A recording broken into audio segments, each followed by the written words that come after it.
প্রতিদিনের বইমেলা।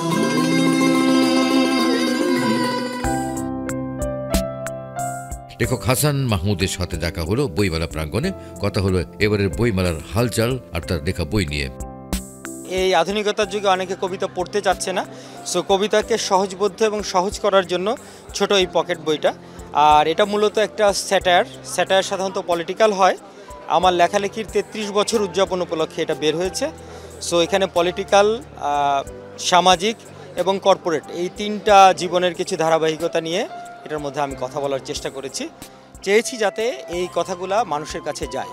আমার প্রথম বইয়ের নাম ছিল প্রলেতারিয়েত স্বপ্ন, এরপরে ছিল আমি তোমায় ভালোবাসি, ওটা জাতীয় সঙ্গীতের দ্বিতীয় লাইন, যেটা কিনা একদম মুক্তিযুদ্ধের উপরে। থার্ডলি আসে তারপর হব ইতিহাস, সেটাও সমকালীন জীবনযাত্রাকে নিয়ে।